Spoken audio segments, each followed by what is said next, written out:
And we are live with yet another episode of the Bleed Lows podcast. The 2024 Major League Baseball winter meetings have come and gone, and we got a lot to unpack with the Dodgers tonight. Joining me tonight, per usual now, is Jacob Brownson, who, whether he likes it or not, is now a recurring regular here for the show. And behind the scenes, Babyface Roger is making this all happen. But before we get into that, you know what we got to do. We got to plug in our sponsor, Bet Online. BetOnline is the world's most trusted betting platform and your number one source for online betting. From the earliest odds to in-game live betting, BetOnline provides you with all the action and the ability to watch the games as they happen.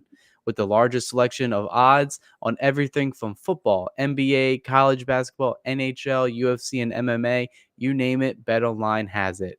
Head to BetOnline today to get in on the action with America's most trusted site for online wagering. BetOnline.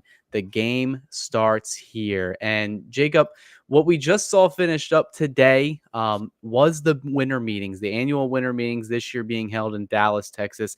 It was something that you and I spoke on earlier this week on Sunday night before the action started really unfolding there right after we clicked the ending of our recording. We had Juan Soto signed. The Dodgers, made a couple signings that night. We had a couple trades go down. Overall thoughts on this year's winter meetings, not even just for the Dodgers particularly, but just kind of the general feeling for the entire league. Were you disappointed, underwhelmed, in the middle? What were your overall thoughts on everything? Yeah, I mean, I'd say the winter meetings were just about kind of what we expected. I would say I'm a little underwhelmed because we both said like Teoscar was probably going to make a decision by the end. There probably could have been some more moves, but it's hard to be overwhelmed when you see a guy get 765, $800 million. You had Crochet to the Red Sox, good for them. That dude's an absolute stud. I think what the winter meetings told us though is that the market is insane right now. You got Soto getting what he did. The Red Sox gave up an absolute haul for Crochet. And it kind of, to me, to kind of connect it to the Dodgers, it shows that the moves the Dodgers have made so far, they've gotten pretty good value out of comparatively to what has been happening.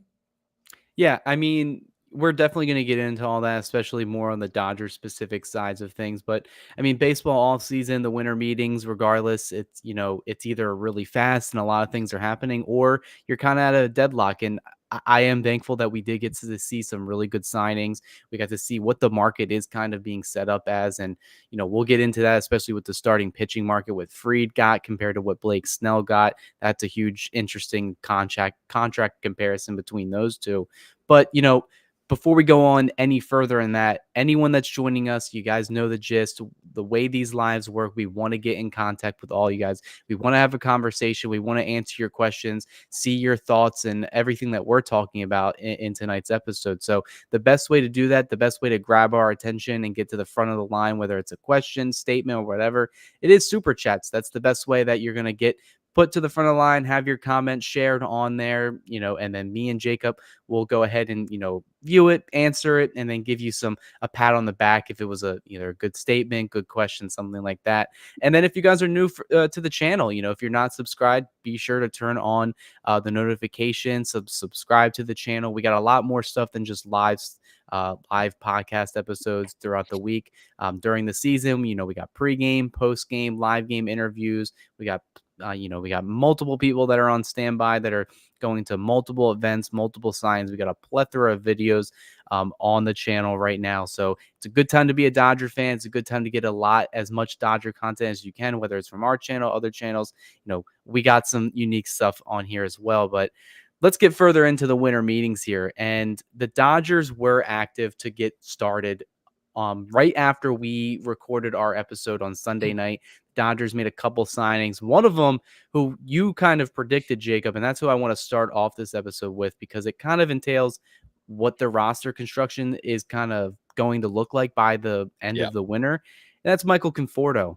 You mentioned it. I agreed with it in terms of the benefits that he brings. Anybody that wasn't here or able to watch that episode, kind of give me your thoughts on the whole signing. Do you like the 1-year deal? Do you think it's too much money? And what do you really think Conforto brings to this Dodgers team? Yeah. he was kind of it was funny because that question you asked me, like, what was one player outside of the ones we talked about, and I hadn't really thought about it, and that was kind of just the first name that jumped in my head. But I went in, I looked at it. First of all, I think 17 million, especially in this market, is great value for Michael Conforto, especially over 1 year. Because he probably could have gotten more elsewhere. I don't know the exact details of his negotiations, but he had a good year last year, and I think he's kind of been a little underrated. Um, he I started to look at his stats. One thing he's going to do is he's going to add length to the lineup, add some depth. But one thing I found really fascinating was that last year he actually hit lefties way better than he hit righties. Against lefties, he had an 886 OPS in 67 games and a 724 in 127 against righties. Don't really know what happened there because throughout his entire career, he's been a regular split guy. Maybe that's part of the interest with the Dodgers is if he can do that against lefties over the course of a season. What if they can unlock what he was against righties before? And now you've got an 850 OPS guy. So I think there's a lot of value in that Conforto signing. And he was also way better in the away from Oracle last year than at home. He had a 852 OPS away from Oracle and a 632 OPS at home. So all in all, I think it's a very good signing. I think it's great value, and I think he's going to contribute a lot.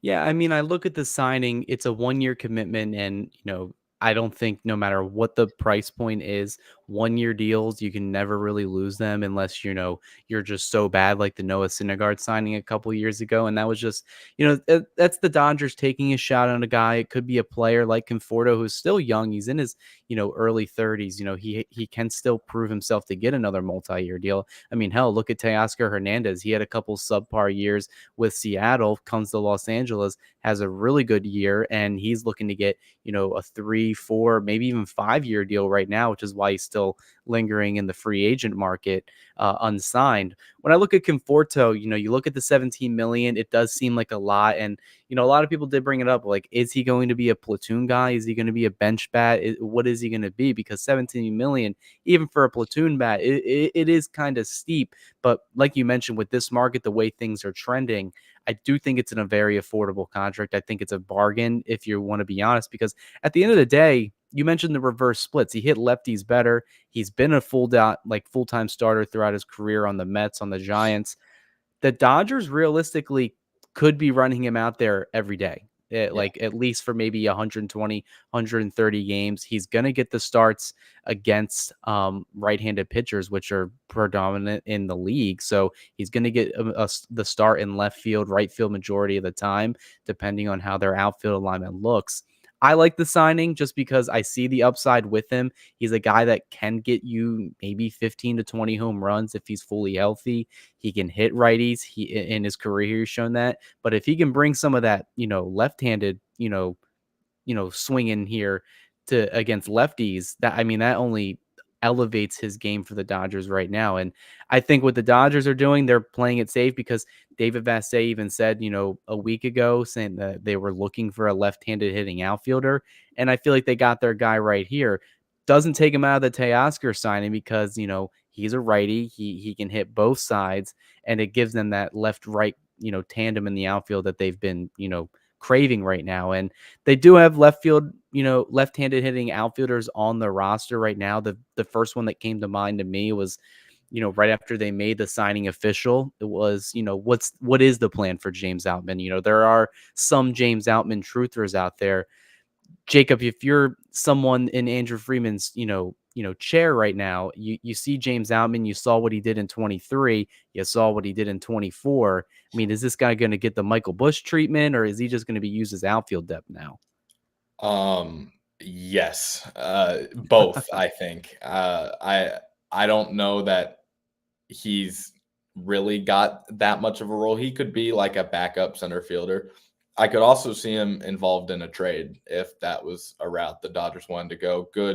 Great defensive outfielder under team control will bring you a lot of value.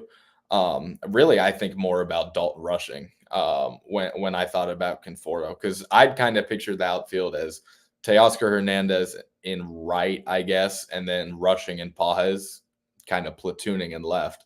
And Conforto's kind of taken that role for what Rushing would do. So I don't know if they're planning on kind of playing it slow with Rushing or exactly what the plan is there. But that's kind of what jumped into my head. One thing about Conforto I want to mention, and I know we don't like this possibility, but you'd kind of talked about it. If Teoscar Hernandez does end up getting a better deal somewhere else, and there's a chance that happens, Conforto could step into an everyday role in a corner outfield spot. He's one of the better outfielders that were available on the market. And I could very well seeing him being the corner outfield guy if they don't get Teoscar. And then you can platoon Pages and Rushing and still have production. Yeah, you bring up Rushing, and that's actually a really good point to kind of pivot here in this conversation. Is it in the chat? And Turney put that in as a question. Do we expect Rushing to get caught up there this year at some point? I would say it's a safe bet. He is a 23-year-old prospect. He played time in college baseball. He's been in the minor league system for a couple years now. They're trying him out in different positions, which is them trying to tell me that, hey, look, he is ready. We just need to find a spot for him to play. Left field could be an option if, say, hey, maybe they swing and miss on Teoscar, an injury possibly happens in the middle of the year. I could definitely see Rushing being that first guy coming up if James Outman isn't on the team, or if he's been shipped out by then. Or is he going to be catching? It really just depends on what the Dodgers' plans for Rushing are. I want to see him called up, but I also, at the end of the day, and I say this with my group of friends, at the end of the day, I'm going to try to get MLB proven talent than the prospects. Even as good as Rushing has been in his minor league career right now, it just seems like the Dodgers are trying to do their due diligence and get as much major league proven talent right now before they start going to their farm system. Like, you expect Rushing to make his debut this year? I feel like it's a safe bet to say yes. Yeah, and to answer the question in the chat, if I could, I would take the mortgage out and bet it on Dalton Rushing getting a major league at bat next year. Guys aren't going to be 23 forever, first of all, and he's hit at every single level. If he played a more desirable position on the current Dodgers, he would absolutely be on the roster on opening day, I think. I mean, he was even like being talked about as a potential September call up. Someone's going to get hurt, and Dalton Rushing's going to slot in, and you're going to be able to see what he does with the bat. Yeah, and this is going to be a conversation that the Dodgers are going to be having, because once spring training hits, teams break out to camp. We're going to see Rushing. We're going to see whoever else they signed on the position player market. We're going to see what these guys have. We're going to see who's healthy, who's ready to hit. More than likely, I would say Rushing's definitely going to start out the season in AAA, but I'm agree with you, Jacob. I do expect that we will see at least one at bat, maybe a couple games. If, bearing any injury, we may see him for a full-time, playing time here in 2025. Another thing that the Dodgers did on the same night was they re-signed Blake Treinen. I feel like that was a no-brain decision for the Dodgers. I feel like both of these parties were definitely destined to, agree on some sort of contract. The deal was a 2-year, $22 million contract. Jacob, what are your overall thoughts? Are you glad that the Dodgers brought, America's pitcher back? Yeah, I mean, absolutely. Blake Treinen, 222 for the Dodgers. Pretty good value. He is getting up there in age a little bit. No offense, Blake, but it is a very good signing for the Dodgers. It's a great move to solidify the back half of your rotation. We'll talk a little bit of how else they're trying to solidify the back half of not rotation, bullpen. And Treinen's a guy he talked about wanting to come back to LA. That's a common trend now. Guys come to the Dodgers, they don't want to leave. Blake Treinen was one of those guys. He's nasty. He got so many big outs in October and was a instrumental piece in the Dodgers winning the World Series. So I absolutely love that move. Yeah, I feel like even though he had some diminished stuff in terms of velocity, compared to like 3 years ago where he was throwing, almost 100 miles per hour, we have seen a tick down, but he's still shown, even being 35 years old, heading into his age 36 season, he's still shown to be an elite bullpen arm. The Dodgers trust him. Andrew Freeman loves him, and Dave Roberts, we saw in the World Series, he put a lot of faith into Treinen to getting out of that inning in Game 5. I, I think it was just, it was going to happen. If I had to pick, one guy that was definitely going to come back to the Dodgers, it would have been Blake. I feel like he's spoken about the Dodgers still taking a chance on him, keeping him around when he battled the shoulder injury. Because I feel like a lot of people forget. I mean, the guy missed almost 2 full seasons due to, health, and there was a possibility that he may not even pitch again. Dodgers, keep him around, bring him back for that $1 million option last year. And he ended up reaping the benefits out of that, getting a very big pay raise of $10 million this year and another $11 million the year after that. I think he's a big key piece of the bullpen. And what I think is we're going to like start pivoting to is where they're going to add, and that is to the bullpen, which it makes sense because there's a lot of pieces that are missing out of the bullpen now. Joe Kelly's a free agent.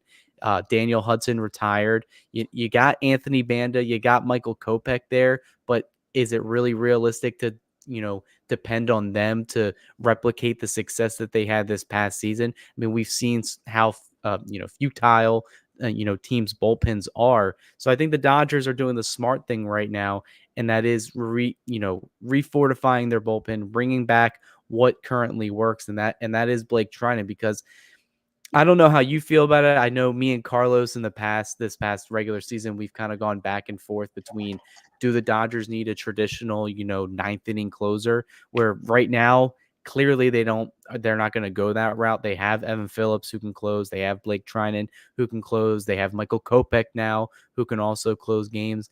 Do you think the Dodgers really necessarily need to add like a ninth inning closer type, or are you okay with the closer by committee?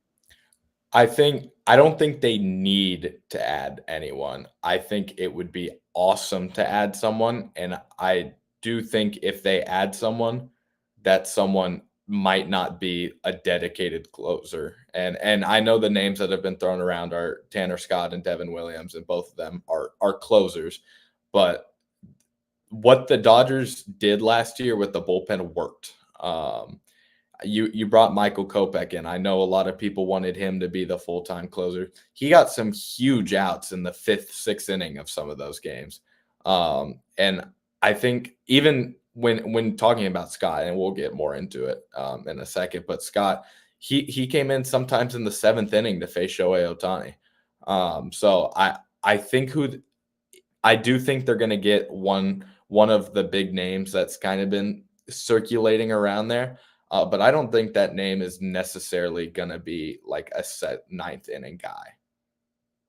Yeah, and let's just get straight into it right now. The biggest takeaway from the winter meetings for me is that the Dodgers are continuously going to big fish hunt here.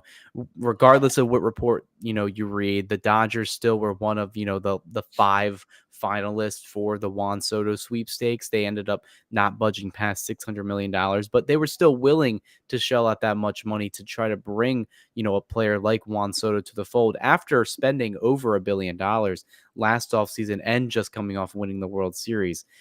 And then the latest report right now from Fabian Ardaya, from The Athletic, and Kevin Rosenthal as well, is that the Dodgers are extremely and heavily interested in the top-end relief pitching market. And the 2 names that they have circled right now are the ones that you just mentioned, Jacob. And that is Tanner Scott, who's currently a free agent, a left-handed pitcher who spent time with the Padres last season and the Marlins. And then you got Devin Williams, who's been, since the Brewers traded Josh Hader, has been their closer. Obviously, the way his season ended was on a sour note, giving up, the go-ahead home run to Pete Alonso in the wild card round. But if you look at his overall numbers the past 2-3 years, he's been one of the best or the best closer in all of baseball. I put out a poll, kind of saying, all right, you see these 2 guys that they're linked to. If you had to pick, which one would you want? A lot of people, I would say, I think 3/4 of the people that voted went with Tanner Scott. Are you along those lines? Are you more of a Scott kind of guy, or Do you have, your Devin Williams prop? I know you posted a video of Mhm. his nasty changeup. I think there's a lot to like about both these guys, but if I had to, gun to your head right now, you can only choose one. Who are you taking here in this situation? Because he's a free agent, I would take Tanner Scott. And yeah, about Devin Williams' changeup. First of all, any pitch that has a nickname is automatically a sick pitch, and his probably has the coolest with Airbender. I just wanted to get that out of the way. I mean, you got two 30-year-olds here. I think the Dodgers' plan A is Scott. We've talked about it before. I've said a couple of times. Free agents don't cost you prospects. Devin Williams would cost you prospects. And I think that's absolutely something that could make or break what's going to happen here. Um, my thing with the Dodgers bullpen is you have Vesey and Bonda. It would be great to have a third lefty. And they didn't really need it in the playoffs last year. But there were certainly times when you had some righties out there against lefties that you wish you had another guy out there, especially kind of in those games where the starters didn't last as long. When you have $800 million man Juan Soto coming up 3 times after the starter, you would like for him to see a lefty. I think the Scott contract will be another contract prediction around 460, something along those lines. 30-year-old, not bad at all. But both these guys would be amazing additions. They're both top 10 in baseball in Fangraphs' Stuff Plus metric. Williams, I would say Devin Williams is probably the slightly better pitcher. He commands the ball a lot better, and he's got a 3-pitch mix, as opposed to Scott's fastball and slider.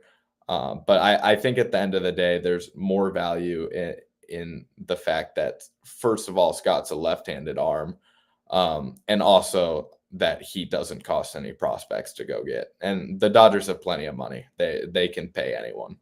Yeah, that's my kind of rule of thumb in all this is if you have the option to either trade for somebody or sign somebody, I would probably say in the Dodgers situation where they're already going to be over the CBT anyway, their draft pick is going to be, reduced 10 spots. They're going to lose international pool money. You want to try to keep as much depth that you already have in the minor leagues as possible to kind of, keep that depth. And then if once, you can't replicate those prospects, obviously the Dodgers are smart in the way they draft and develop and all that. But I think right now the Dodgers would be smart to, keep and hold on to a lot of these prospects because for the most part, there's not really that many prospects that are about to age out, except in like the pitching prospects that they have, which I could see some teams being interested in. But it seems like the names that we always see thrown out there in trade talks, it's a Dalton Rushing, it's a Kendall George, it's these younger guys that are kind of position players, and I personally would like the Dodgers to hold on to.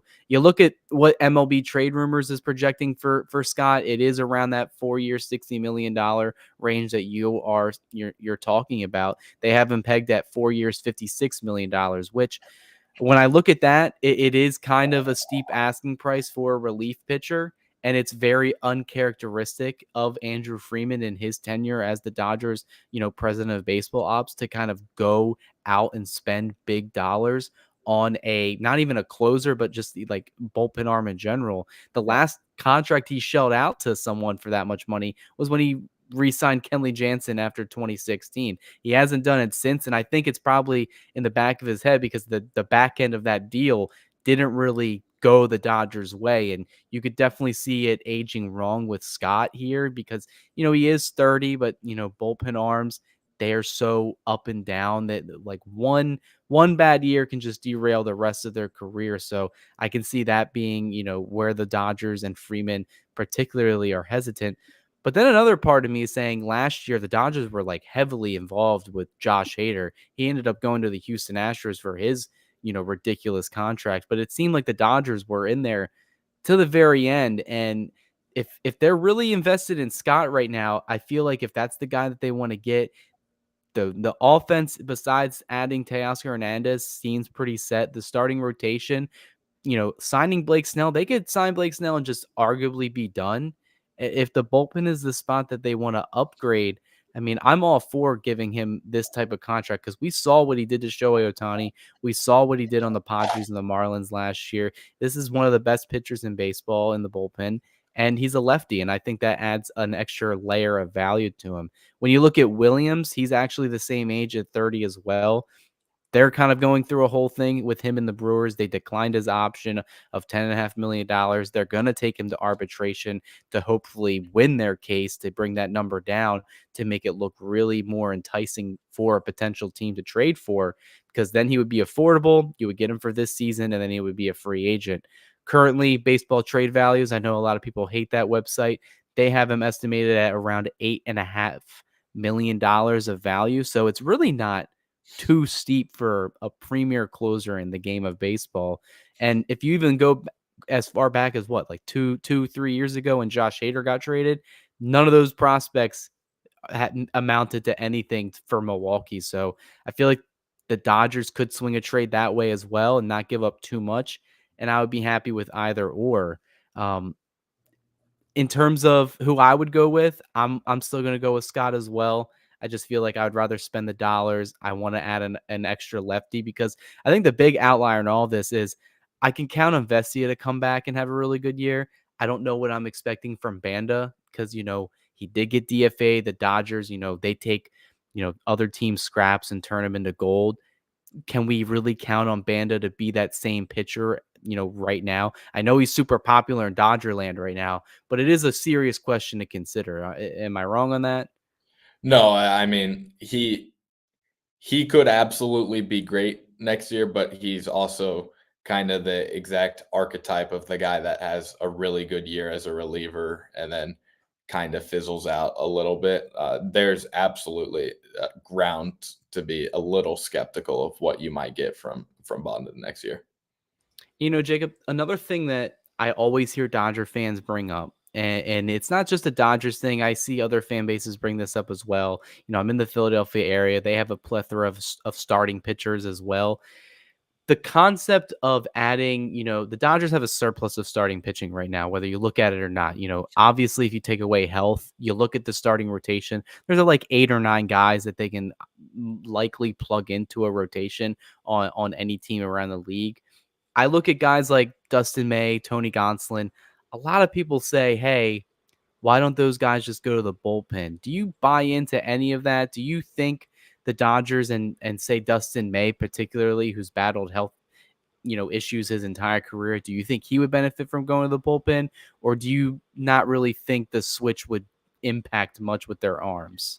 My thing with there's a couple problems I have with May going to the bullpen. The first thing is he hasn't been a super high whiff guy that much in his career. He's got disgusting stuff, but he hasn't really gotten the whiffs. So he doesn't have the typical archetype of a bullpen arm. Especially this dude's got 5, 6 really really good pitches. It's just a matter of if he can stay healthy. And to kind of segue into that, I'm not sure that a bullpen role would be that much better for his arm because his injuries haven't come at the end of the season when he's thrown 120 innings or late in a game when his arm is super fatigued. It's come early in games, early in seasons. He had the one in Milwaukee in like April or May. I forgot the other ones, but he's gotten hurt early in the year. I worry that May in the bullpen honestly could be worse for his arm because he's having to be available every single day. You're exerting more force when you're throwing out the bullpen, and I think that's really kind of the problem with him is the stress on his arm from the what he does to the ball to shape his pitches. And I think if you put that in the bullpen, honestly, it could be worse for his arm with how his arm injuries have unfolded so far.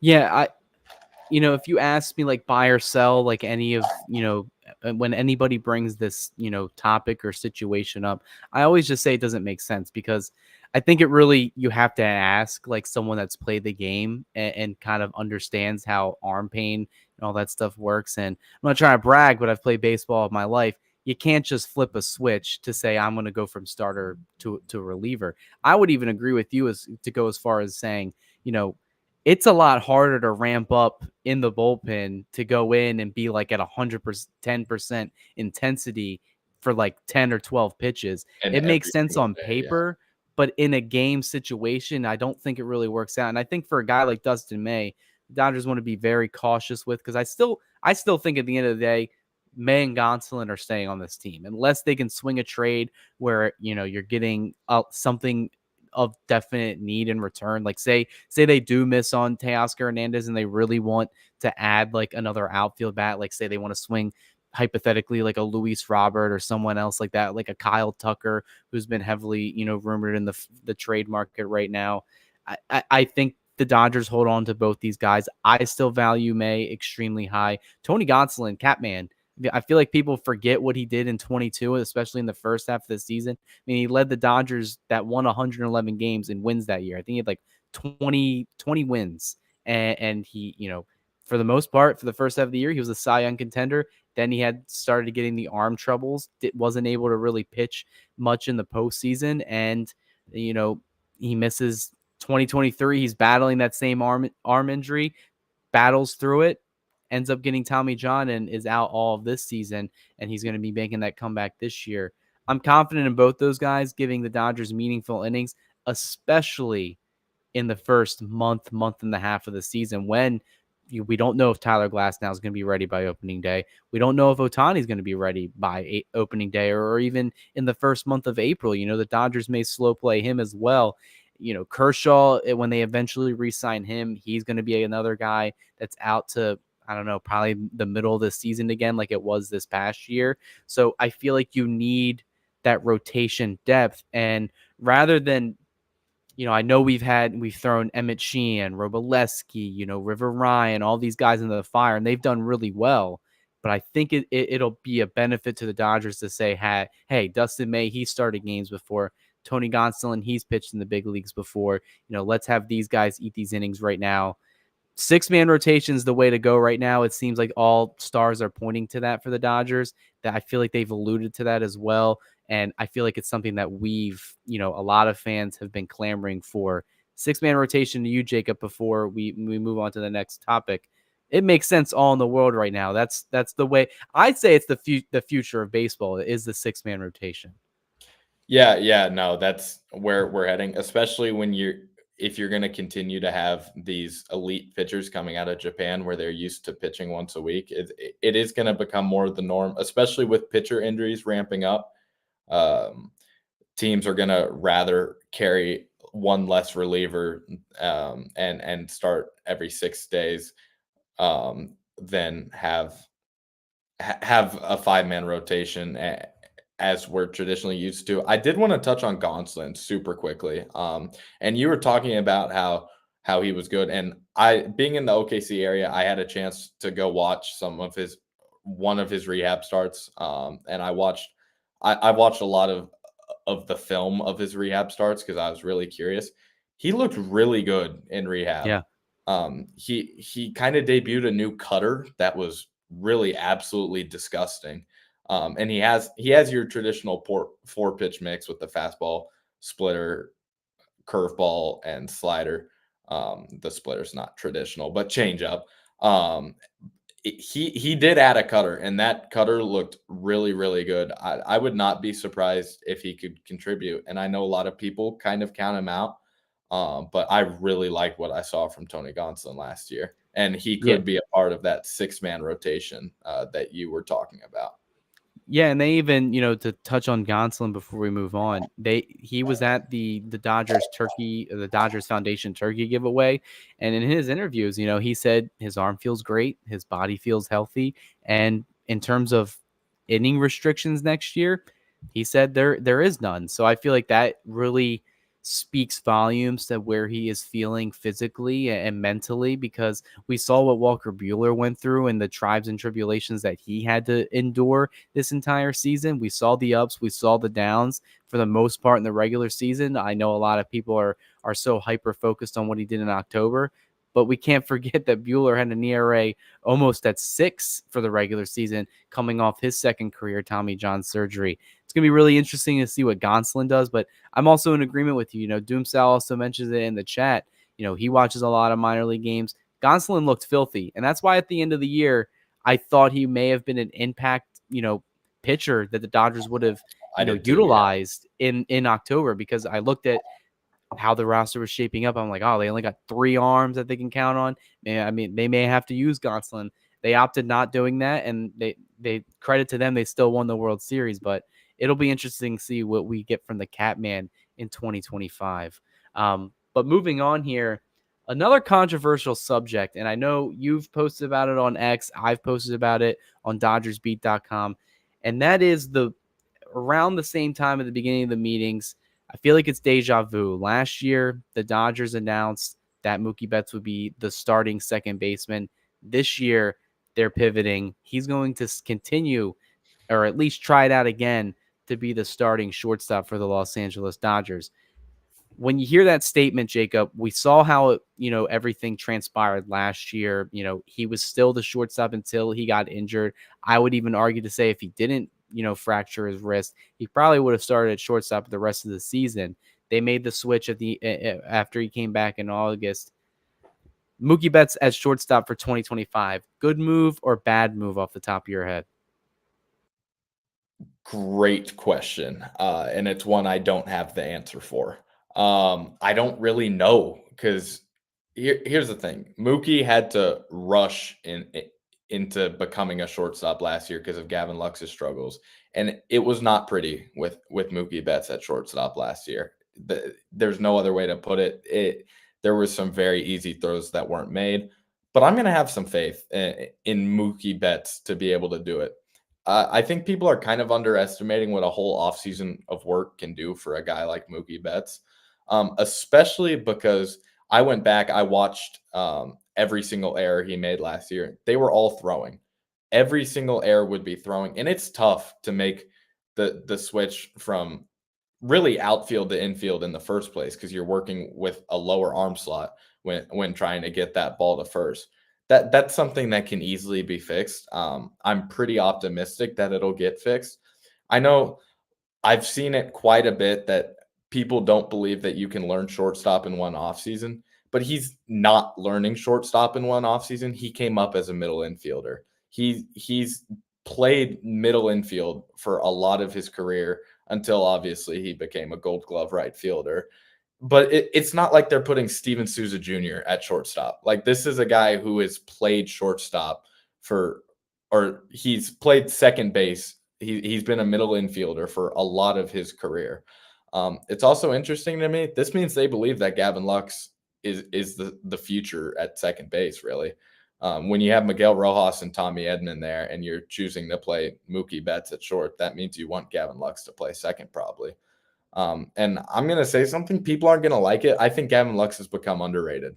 He struggled in the postseason because, well, first of all, he wasn't that good. You can attribute part of it to his injury, and he was playing a little banged up. But this is a dude that after the swing change last year had a 900 OPS. He's a very good second baseman. I think the good kind of got sandwiched in between the bad with the terrible start and the not good end. But I really believe that Gavin Lux can be a guy for the Dodgers. It might be just because I have his rookie card right here, and I really want that to gain some value. But I really do believe in Gavin Lux. I think he could be a very good player. Yeah, I mean, first continue with Mookie Betts here.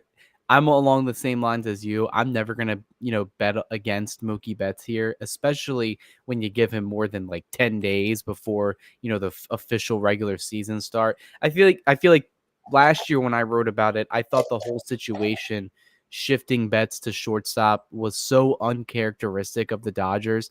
They rarely make some of these types of moves like based off of just either feeling or instinct. Everything's always cold and calculated, and everything just didn't make sense about that switch. It felt like they lost a lot of faith in Lux, which I saw the defense that everybody else saw but you had to bet on him. He was still trying to come back from the knee injury. Then he's trying to get, the throwing, yips out of the way, which is something that he struggled with a couple times in his career already. and then you move Mookie Betts, who hasn't played shortstop full time since he was 18. Obviously, it went as good as you could have expected to be. Betts offensively was on pace to be the best shortstop in baseball. Honestly, I would still make the argument now that Betts is the shortstop for next season. When they do the top 10 rankings on MLB Network, he's going to be number one. He was number one at second base. I think if he can play a full season at shortstop, a full 162 games, he is the best shortstop in baseball. And that just shows how versatile he is. When he's in right field, he's among one of the best players there. Second base, shortstop. If he can do it and he has a passion to do it and hard work, I think he can get it done. And I agree with you too, because if you look at his 9 errors this year, they were all throwing and they were all like backhand deep throws. And that's where it's really going to put the pressure on whoever's playing third base, whether it's Muncy or I know there's a lot of fans that want Nolan Arenado. Don't think that's happening, but it's really going to be up to Mookie Betts to, I trust his athleticism. Brandon Gomes brought it up as well, where he can still get to a ball, whether it's backhand, front hand, deep in the hole, throwing from behind, throwing on the run. I trust him to get all of that done. It's just, mechanics, where are you going to plant your feet? Where are you throwing from your arm angle? Like, what are you doing? It's a lot different in terms of throwing from right field. We all know the cannon that Mookie Betts has in right field, but you have to transition that to an infielder and you're kind of controlling the throw more, aiming it. I feel like a lot of it was mental last year with Mookie Betts. You look at his defensive metrics, -4 outs above average there, not good. A 963 fielding percentage was below league average, 76 success rate and 217 attempts. That's not pretty either.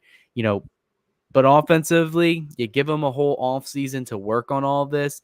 Dino Ebel has also stated that he has the utmost confidence in Betts, at least being an above average fielder of the position. Um, you look at the shortstop market, besides Willie Adames, there was nobody really out there.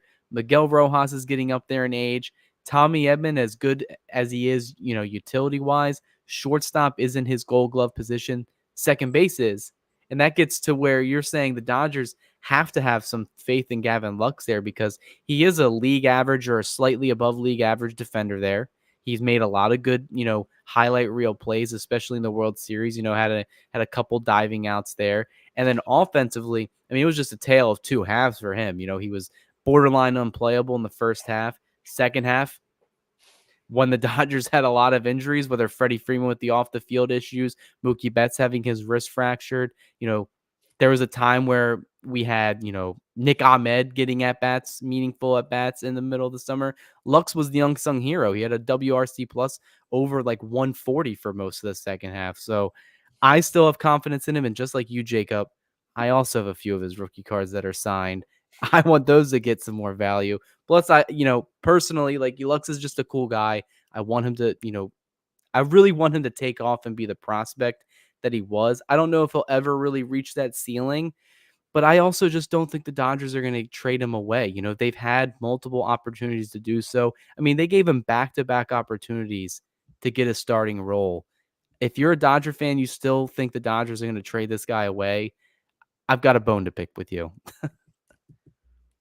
Yeah. I mean, the only way Gavin Lux gets traded is if it's for a big name like a Kyle Tucker. I or if in theory they traded for a center fielder, because then Tommy Edman could play his Gold Glove position every day. But I don't see Gavin Lux getting traded. I think he made a lot of progress last year once he started trusting that ACL. And he talked about the swing change. Everyone's talked about the swing change, but it was a real thing. His hard hit percentage went from I think 25% to 37%, 38%. He was a much better player in the second half. With that said, if next year doesn't work out, I don't think the Dodgers will continue to try him. But I think he showed enough last year to where he's going to be the guy at second base. It'll probably be a him and Miguel Rojas platoon. I am curious, do they have Rojas play second and Betts play short on those days, or do they flip them? We'll have to see. I believe last year they had Rojas play second, even when even when Gavin Lux wasn't out there and Mookie was. So it'll be interesting, but I think no, you'll see Gavin Lux in the lineup a lot Yeah, next year. when you're talking about Rojas, that kind of goes into what I wrote about on Dodgers Beat, where it's like I'm trying to make sense of what the infield plans are. If Mookie Betts is your shortstop and he's healthy, he's going to start 100, 155 games. You imagine all of them are going to be in the six hole.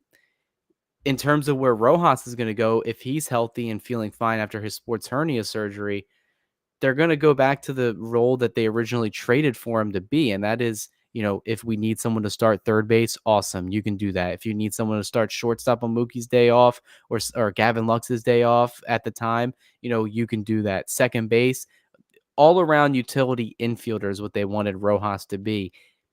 Fortunate series of events, Rojas has to step up on more than one occasion to be the full-time shortstop. In 23, Gavin Lux has the knee injury out for the season. Rojas has to immediately step up and take his place. Mookie Betts last year fractures his wrist, out for almost a month and a half. Rojas again has to take his place, and the Dodgers opted to say, hey, right now, the way our team's constructed, Mookie makes more sense in right field compared to shortstop. I think genuinely this speaks more about what Mookie Betts wants to do. Because I think if the Dodgers really had their way, they probably would keep him in right field. But I think Mookie probably just really wants to play the infield again. And if it's not going to be second base, I think he wants a challenge. I think he wants something to keep him invested. I mean, he's played the game his entire life. He's not no young chicken anymore. He's in his 30s. He maybe wants something to keep him like alive and fresh, a new challenge, a new opportunity. And shortstop, I mean, I would say it gives him the best, ability to do that. Yeah. I do agree that it's more of a Mookie Betts wanting to play shortstop thing. The Dodgers have plenty of guys that could play shortstop.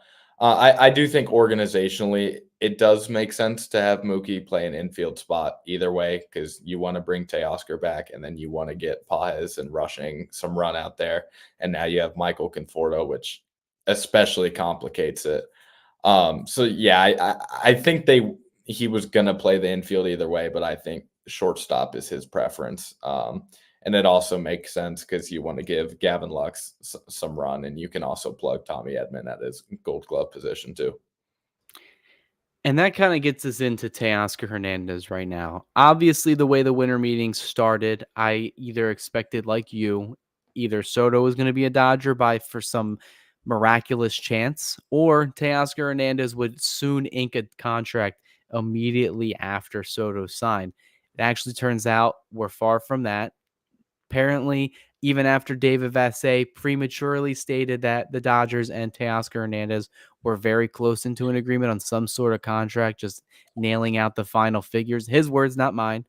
And they couldn't be more far apart, or at least far enough to where they can't agree to a deal right now. There's been a lot of rumors out there. There's been a lot of interested teams that are showing, that they want Teoscar Hernandez to play for them. The Boston Red Sox are one. They had interest last year. The Toronto Blue Jays, his former team, they're also interested in a reunion. And of course, Teoscar Hernandez and the Dodgers have both expressed mutual interest in a reunion to run things back, again for the 2025 season and beyond. Clearly there's some type of hiccup though right now, and I think it's kind of the writings on the wall what that hiccup is. You put it out there about what, a lot of insiders and you yourself would have, pegged Teoscar to get, which is around a 3-year deal, around $70 million. It seems like that's what most insiders also think he's going to get.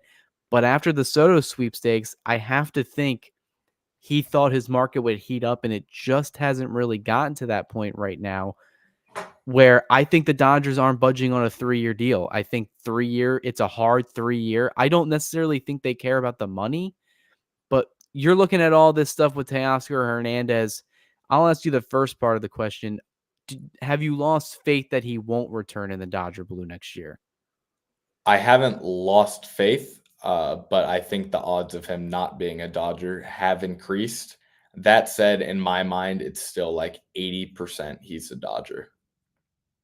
Yeah, and then you look at everything else that we're reading, you see the teams that are interested right now. If you're the Dodgers, do you budge on the third year, or like, because it seems like he's probably trying to get, maybe the final contract of his career. He thought him and his camp probably think that they could at least get more competitive offers in terms of years and dollars. If you get a fourth year or maybe even a fifth year, if some team is really desperate, I don't imagine the Dodgers are going to go over that. Say if Teoscar goes somewhere for like a fourth or a fifth year, contract, would you be okay with the Dodgers standing pat at 3 years and letting him go? Yeah, I want to preface this by saying Teoscar Hernandez is a great baseball player. When the moment gets big, he's as cool as the other side of your pillow. Like this guy, he is legit. I would love for him to be a Dodger next year, but I don't think the Dodgers should budge at all, to be honest with you. He's a tough guy to get into a bidding war with because statistically he was the worst defensive left fielder in baseball last year, and he's 32 years old. And that's a tough guy to give 4 or 5 years to. I love Teoscar, but from a business standpoint, I don't think the Dodgers should budge, especially because they have more options. We talked about it earlier. They have Rushing and Pages and Conforto. They've got guys that they could be okay if Teoscar didn't come. I don't think the Dodgers are gonna budge. I still feel good about my 372 prediction with a bit of a signing bonus as well. I think if he signs with the Dodgers, it's for around 372. I think if he goes elsewhere, we're looking at probably a 4-year contract, or a lot more AAV, like 383, 84, something like that. I appreciate everything Teoscar Hernandez did, and I would love for the Dodgers to bring him back, but I don't think he's worth overpaying for. Yeah, and Doomsdown brings it up in the chat right now, where the one guy that's giving us all this insider information is, a close friend of ours, DMAC from Dodgers Nation. He's putting out a lot according to his sources. The three teams that are in the running for Teoscar right now, the Dodgers, him and Teoscar and the Dodgers really want to work out a reunion here. But the Blue Jays are actually a close second, according to his sources, with the Red Sox as a distant third. He's doing his live stream right now. He's basically saying that another hiccup in all this AAV thing is that he potentially doesn't want any deferrals, which I don't know how 100% accurate that is, because he already has some deferrals from his 1-year contract that he signed last year. But I have to agree with you, Jacob. I don't think the Dodgers should budge. And it's something that I've stated a couple times throughout the regular season, where I was like, hey, look, it's not anything to discredit Teoscar Hernandez, because if you look at his fit compared to a team like the Blue Jays or the Red Sox, the reason why they can offer him a 3 or 4 year deal and feel confident is because they have a DH spot open. The Dodgers don't have a DH spot open for the next 9 years. It's going to be taken up by Shohei Ohtani. He's going back to two-way player status, but even when he's pitching, he's only going to be a DH. He's never really going to play the field. He rarely played the field in his time in Anaheim. Teoscar, once you hit your 30s, there's just a history of decline with that type of player. And his defense already really wasn't that good to begin with. Serviceable in left field, better in right field, but still not the best. Offensively, there's still a lot of strikeout in his game, and he's really kind of a boomer bust guy, albeit a lot more boom than bust. We saw that last year, a lot of clutch hits, a lot of, doubles, set a career high or near career high in home runs, had over, I believe 99 or 100 RBIs, was an all-star. He did everything he wanted, or he did everything right for a 1-year prove it deal. He made the all-star team, won the home run derby, helped lead a team to the division title, World Series champion, and a big part of that World Series, had a home run off of Carlos Rodon.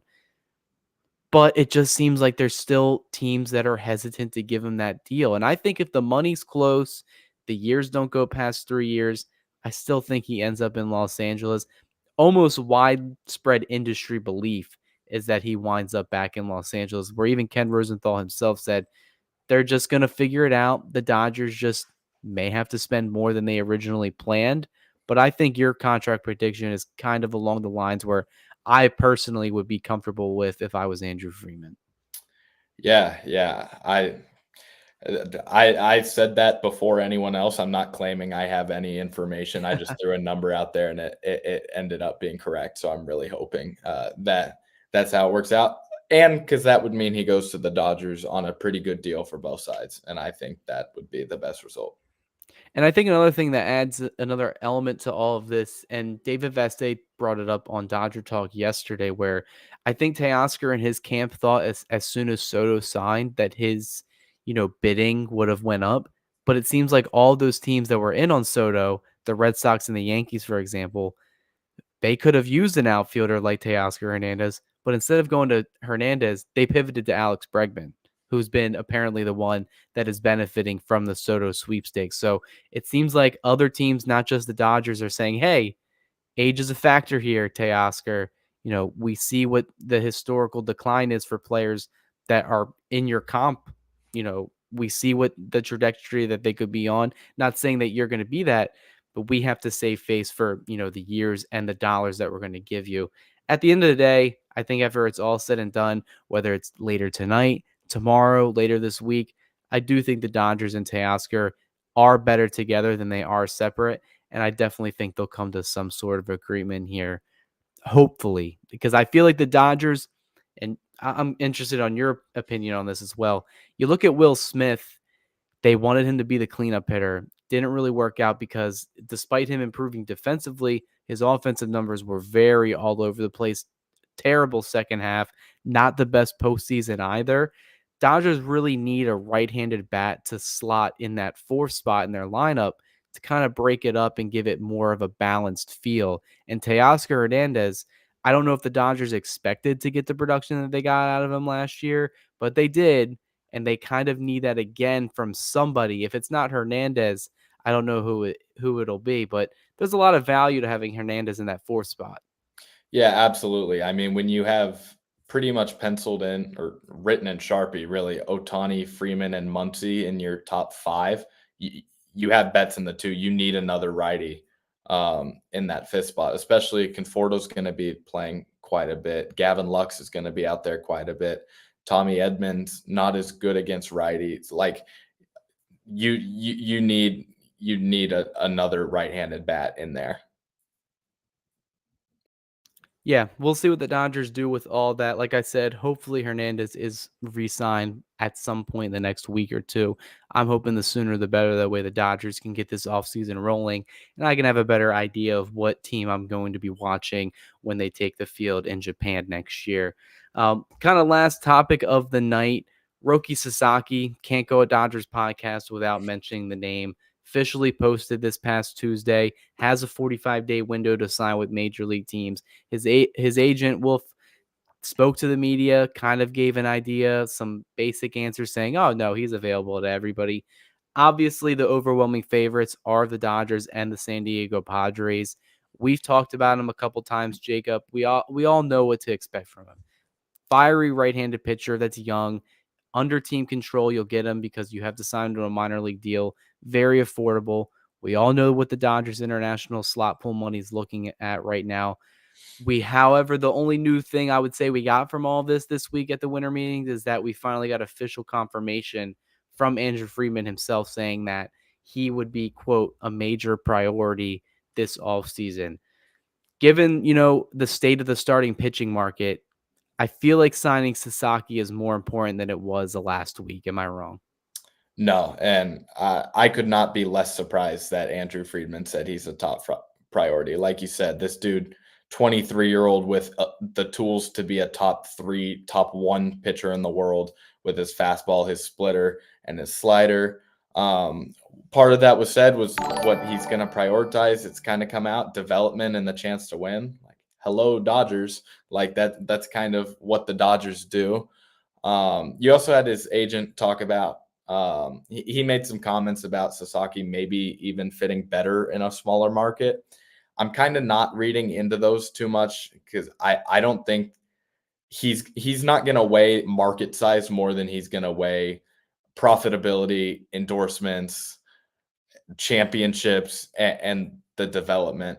And when you do think about development and winning, I don't think the Padres are a great fit. I mean, if you're looking at what the Padres are doing right now, they're having to cut payroll for the second time in 2 years because they had to get rid of Soto last year because they couldn't afford to pay him. And who have the Padres really developed? Ryan Weathers was supposed to be a dude, and he's a glorified batting practice pitcher now. Um, you got Cease potentially getting traded. If you're Sasaki, what is that appealing about the Padres? That's why I'm not even super bought in on the Padres being that. I know he has the relationship with Darvish, but a friendship isn't gonna take priority over everything I just said. And him to the Dodgers makes too much sense. Like I don't see it not happening. And that's kind of where I get like it's hard to like not be like super confident or just kind of be like, come on, it's a foregone conclusion. He's more than likely going to sign here. The only insider that's going against the grain here is Jim Bowden for whatever reason, who is very dead set on saying that he's not coming to the Dodgers. I don't know if he just wants to sound different than from everybody else, but if you look at what Jeff Passan says, what Buster Olney says, Ken Rosenthal, Ardaya, all the Dodger beat reporters, they all kind of assume that the Dodgers are the overwhelming favorite. And I'm more inclined to trust those names in terms of all this right now. And it goes against about just what they're predicting. It's the reasons that they're giving. The endorsement opportunities that we've already mentioned, the ability to he doesn't have to be the superstar. If the comments of his agent are, hey, he doesn't want to be the forefront of everything or the media. Well, if he joins the Dodgers, he would be the third best Japanese player on the team. You have Otani and Yamamoto, two players that have already proven that they can be there and have done that. Both World Series champions now, and they're only going to get better this next upcoming year. So, and you look at how deep the Dodgers rotation is. Sasaki, even as good as he is, if he's brought in, sixth starter, like they're going to take their time with him. He's only pitched 120 innings once in his career. So clearly the Dodgers are going to take that into account. So I imagine they would be very safe with him. And like Doomstyle even says, he may not even make the major league roster to start the season, especially if he signs late in the international signing period around January. Pitchers and catchers will report in the next couple of weeks. Who's to say he's even going to be ready by opening day? I wouldn't be surprised if he starts out in the minor leagues to start getting built up, and then the Dodgers, to conserve his innings, call him up in maybe the later, maybe second half of the season. There's a lot of avenues the Dodgers can go with all of this, but I still think they're an overwhelming favorite to sign the guy. And he can be friends with you, Darvish. I mean, I would love to play with Clayton Kershaw too, but if Clayton Kershaw was on a very bad team, I'm probably going to be like, all right, we can be buds. I'm going to go to that team. Yeah. So, and Doomsal is another guy Mike, he's talked to me, and there's videos and there's pictures. It seems like, Yamamoto has more of a relationship with Sasaki than Yu Darvish does. Obviously, everything was overplayed during the WBC of showing Darvish mentoring a lot of these young Japanese pitchers, but I just don't think that's the end all be all in terms of investing in a guy and bringing him over, because like you said, Jacob, I think Sasaki is going to see if there's one team that's going to be a perennial winner that can develop pitching, it's the Dodgers. Yeah, and you get to go play with two of the most famous Japanese athletes in the world, and you get the LA market. It makes too much sense. The only thing I see going against the Dodgers is Wolf did mention the lot of press having an impact and him having some troubles with press in Japan. And honestly, if you're Sasaki, how can you not wonder about the recent arm injuries that have happened down on the Dodgers farm with a lot of those guys that they've developed. And I think honestly, I think that has motivated the Dodgers to even try harder to figure out what was going on, because they talked about it. But when Roki Sasaki walks into the office and does their meeting, his first question might be, what are you going to do to ensure that I don't get hurt, like Emmett Sheehan and Kyle Hurt and Nick Frasso and River Ryan? All these guys did. What has changed? So that's something that I think could have an influence, but I think it just leans so heavily towards the Dodgers. Yeah, it's definitely going to be a situation we watch over the next couple weeks. Like I said in our, Doom Sal posted the article on Dodgers Beat. I've, posted about it as well, where he's not going to sign until January, guys. We have time to think about all of this. Once the new international signing period opens up, that's when our boy's going to sign. Like I said, I think it's still going to be with the Dodgers, but it remains to be seen. Who knows? Maybe a team like the Mariners or the Reds or some other team that's had, involvement on the international market. Maybe they throw their hat in the ring, despite the Dodgers, being the overwhelming favorites, along with the Padres as well. Last, kind of fun topic to talk about before we close things out here. Don't have to spend too much time on it. I don't know if you saw it today. MLB put up the baseball that was dropped by Aaron Judge on auction today. See that? I feel like it's kind of a cruel joke that just keeps on, given for the Yankees right now. Have you saw that story? What are your thoughts on that? I did, and the more interesting part is that it was for auction on the Dodgers page, which is really funny. I I don't know. I saw where the bidding was at. I don't know who's paying that much money for a dropped baseball, but that is a piece of history right there. If I had the money to spend, I might. But yeah, that it. Hopefully, Aaron Judge finds out about it and it like motivates him or something. Because I can't imagine if that had happened to me and now this ball that I dropped is going for $1 million. Yeah, one of two things is going to happen with Aaron Judge next year, especially all the stuff that happened with the Soto situation, the Yankees losing out. Tough time to be a Yankees fan right now. You make it to the World Series, you get your ass whooped in the World Series.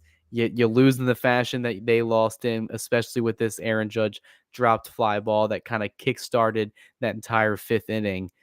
I mean, it's just punch after punch, blow after blow for Yankees fans right now. If this doesn't motivate Judge, he's either going to have the best season of his career next year, which is saying something because we've already seen him hit over 60 home runs, or he's just going to fall under pressure.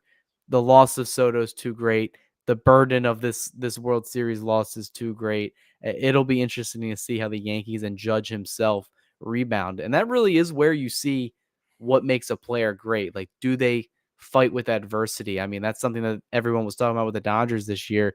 Do they have adversity? Does Aaron Judge have adversity? And is he going to play through that? Because there's no way he hasn't seen all the jokes, this ball on auction, everything people are saying on social media. Players say they don't read it, Jacob, but they read it. They read our comments. I've heard players talk about it in the clubhouse. They know what we're saying. Yeah, and honestly, the real question is that the most valuable error of all time? Has there ever been a higher monetary value for an error? I would love to know the answer to that. I would say probably not.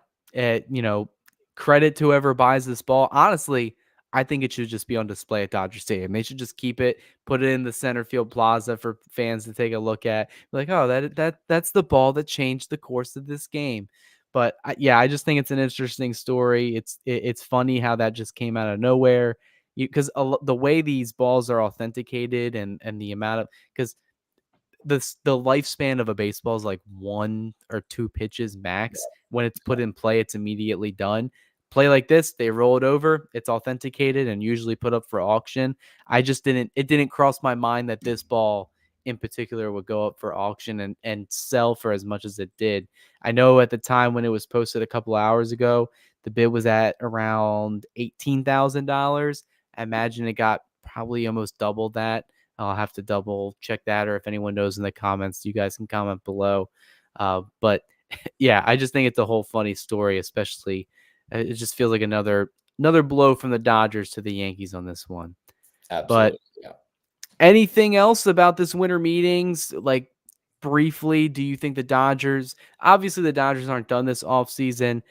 Do you expect anything in the pipeline, or are you kind of getting excited for some of the rumors that we've been talking about? Like, Teoscar resigning, the idea of adding, you know, top end help to the back of the bullpen. Like, which one of these kind of, sparks your head real quick? Honestly, the thing, if they miss out on Teoscar, do they start bidding for Kyle Tucker? It is Yeah. something I've thought about. I know the Cubs and the Yankees have been heavily linked to him. He's gonna be expensive. There's a low chance he signs an extension because if you're Kyle Tucker and you just saw what Juan Soto got, why would you, being only 2 years older and pretty close to the same production, um, not test free agency? But I would love to see at least a connection between the Dodgers and Tucker. I also wanted to mention because I didn't talk about it earlier with the free agency or with the winter meetings. The Dodgers got a steal in the Blake Snell contract. Yeah. Looking back at Max Fried at 8 to 18, just wanted to touch on that really quickly. That shows that the Dodgers benefited from hitting the market early and signing Snell early before the market really got more inflated. Yeah, I credit to the Dodgers. Usually, sometimes you don't know what you're going to get. If you sign a player super early, you may be having to force to pay them an extra year or a couple extra $1 million in the AAV department.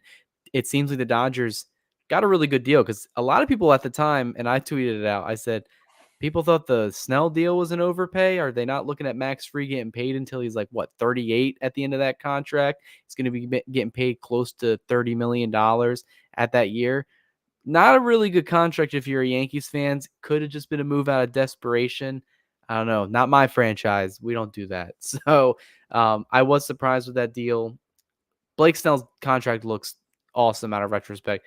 Free was a guy I was high on, but I looked more and more into the stats and I said, you know what? At the end of the day, I feel like Snell, as long as he can pitch 180 innings, is better. I just feel like he's shown it. The injury history isn't as bad as it was with Fried because Fried's had some forearm elbow issues. He missed some time last year as well. I just feel like the Dodgers chose right. They were wise to, to act when they did because who knows what Snell would have signed for if he waited into the winter meetings and saw Fried get this contract. Because I would say if Fried gets 218 and Snell waits, Snell should get over that. He's a two-time Cy Young winner. Yeah, I wanted to ask you, what do you think of the Dodgers being linked to Seiya Suzuki? Are you intrigued by that? Would you like that? Does it depend on the price? Kind of where's your head at with that one? I mean, so Suzuki's a little interesting because the reason why the Cubs, it sounds like they really want to part ways with him is because they want him to be a DH, but he still wants to be like an everyday ball player playing in the outfield while also still getting at bats. Clearly, the Dodgers don't have a DH spot available. They could use another outfielder. Suzuki could fit that mold, and he is a good hitting outfielder, especially when he's on the field. Defensively, though, it's not the best. But if you're going to throw him out in left field, like I always say, it'll be fine. I think he would hit better, especially in Los Angeles compared to, it's usually the first 2 months of the season in Wrigley it's permafrost over there. I mean, the ivy isn't even alive. Dodger Stadium's very forgiving on the defensive front and on the offensive front. So I would be fine with it. I know a lot of other Dodger fans would want another certain Cubs outfielder by the name of Cody Bellinger, but I think that ship has sailed. And hell, I would even just say one or the other of those between those guys is getting traded. So if Suzuki goes, Bellinger probably stays. If Bellinger goes, then or if yeah, you know what I mean. Yeah, yeah, And Bellinger, it seems like his market's heating up right now as well. Teams like the Yankees are very interested. So and another one that David Vassay mentioned yesterday, Texas Rangers. Apparently, the Texas Rangers are interested in Jock Peterson. They're interested in Cody Bellinger, and they're interested in Walker Bueller. Is Chris Getz just trying to, or not Chris Getz? I forget his name. Man, I oh, forget the president of baseball ops is it name Chris for Young? Chris Young. Chris Young for the Rangers. Is he just trying to put the Dodgers together? Like 2020 Dodgers right Yeah, here? I don't know, but I do hope that they go and make some moves because I'll be down there in Arlington for that series next year. So I hope we get competitive baseball. Yeah, so it's going to be interesting. I imagine the Cubs are going to be active. Tucker really intrigues me, but I just feel like another team, like the Yankees, they're being heavily interested. The Phillies are another team that's kind of thrown their hat in the ring there as well. I don't know what they're trying to do this offseason, but can the National League just get even better with the Phillies, adding, Tucker to their lineup? It remains to be seen. Dodgers, like we've been discussing all offseason, they have a lot of avenues to go through right now. But at the end of the day, compared to a team like the Mets, the Phillies, the Braves, even if the Dodgers don't re-sign Teo, I still feel like they're the most complete ball club right now, and not many teams around baseball can say that. Even Juan Soto, who kind of spoke out of his ass today at his press conference, where he said, I feel like we're building a dynasty here. I don't know if you looked at that starting rotation, Juan, unless you're the two-way player that signed that deal. It doesn't look good there, but I like where the Dodgers' trajectory is heading this offseason because, like I said, I think they still re-signed Teo, but the team looks really, really good on paper right now. Yeah, absolutely. I mean, they're going to be the World Series favorites unless the Yankees trade for every single player available. So the no matter what the Dodgers do, they will be a very complete team next year, and I have full faith that they're going to be competing for another World Series. Alrighty, well, that pretty much does it for this episode of the Bleed Los podcast. We talked about a lot of stuff, guys. So if you didn't have a time to check out the live or from the beginning, it's going to be posted immediately after this for you guys to rewind and get all of Jacob and I's thoughts on everything from Mookie Betts being the shortstop, the winter meetings recap, Treinen resigned, Conforto signed, all that information and more. If you haven't subscribed, like I said, please subscribe to the page. It definitely helps us out. Like this, comment. Any more questions you guys have, we'll definitely put them in consideration for our next, potential video or live next week as well. But other than that, that'll do it for tonight. That's Jacob. I'm Cody. And this was yet another episode of the Bleed Los podcast brought to you by Bet Online. The game starts here. See you on the next one, guys.